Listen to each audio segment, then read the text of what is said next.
We're here because free speech is under attack.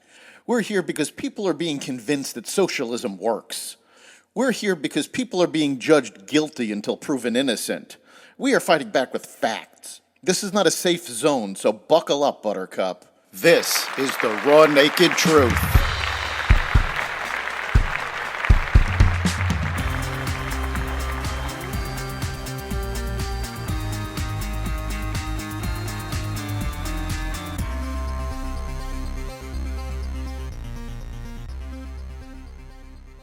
Russian and Chinese war games. The IDF raids an Iranian weapons facility. A win for Trump in Georgia, and more. Welcome to the Raw Naked Truth. I'm your host, Eric Lopkin, and here's the news you need to know. Russia and China this week engaged in the largest military drills in 30 years after they launched joint naval and air exercises spanning both hemispheres on Tuesday, according to a confirmed report by Reuters. The Russian Defense Ministry said the week-long war games will include 90,000 troops, 400 warships, submarines, and support vessels, along with 120 planes and helicopters spread across the Pacific and the Arctic Oceans and the Mediterranean, Caspian, and Baltic Seas. The exercises, dubbed Ocean 24, coincided with meetings in Brussels between the U.S. and the European Union, in which the issue of security in the Indo-Pacific, as well as China's support for Russia amid the war in Ukraine, were addressed. The U.S. accused Beijing of crossing a line and providing very substantial support to Russia after more than 2.5 years of war and sanctions that are said to have begun taking a toll on its military stockpiles.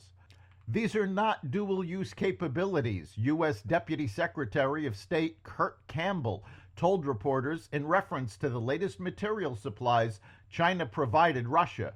These are basically being applied directly to the Russian war machine.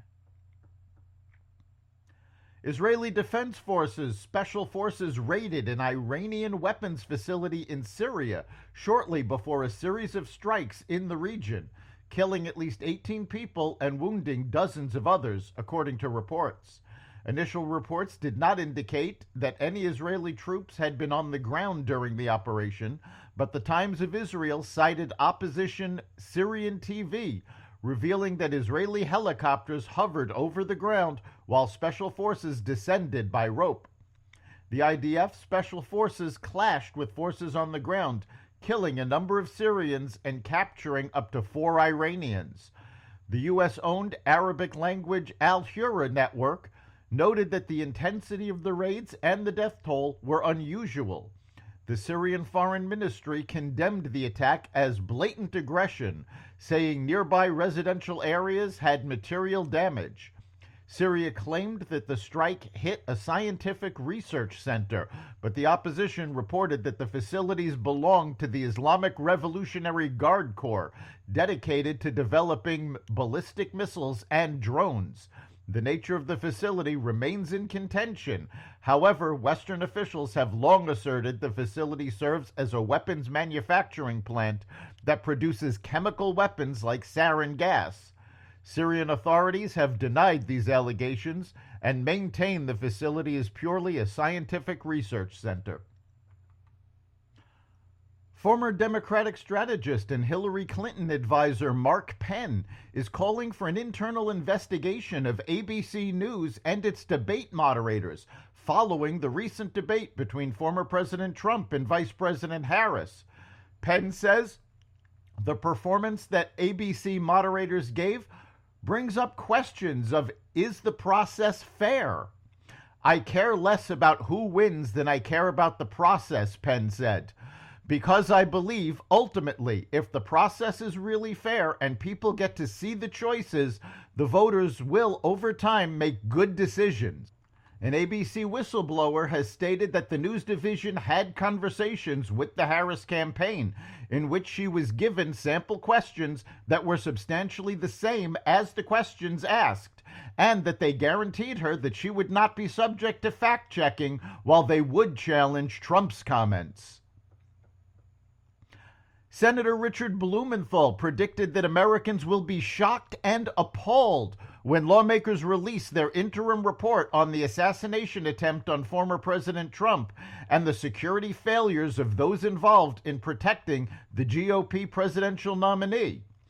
Acting U.S. Secret Service Director Ronald Rowe provided senators with an update Thursday on the investigation into the failed assassination in a closed-door meeting.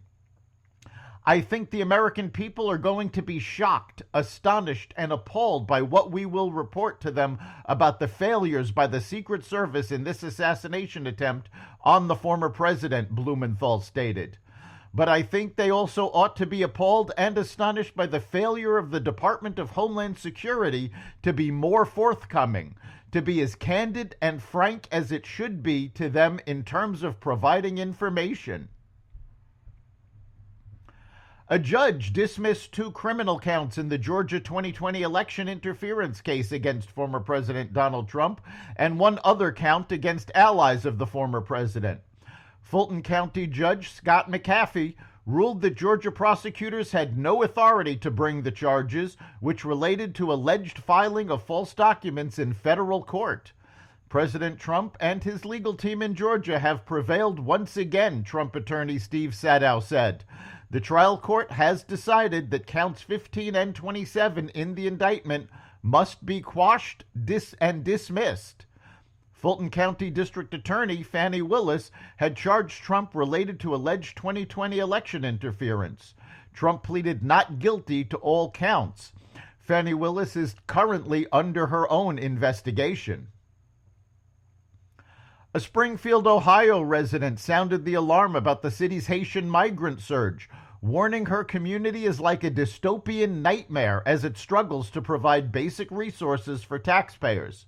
Springfield resident Diana Daniels joined Fox and Friends to describe what life has been like in recent years since thousands of Haitians have been transported to their city, starving of resources like housing and health care, while also having an impact on public safety. It's like living in a dystopian nightmare, Daniels told Lawrence Jones on Thursday. You hope you wake up and it's 2019 again, and then you realize it's 2024 and it's the same thing over and over again, day after day.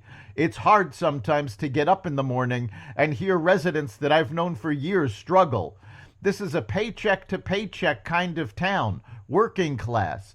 The citizens that depend on our social services like health care, the Rocking Horse Community Health Center, going down to the Social Security office for benefits, are waiting in line and they're not getting the services they need.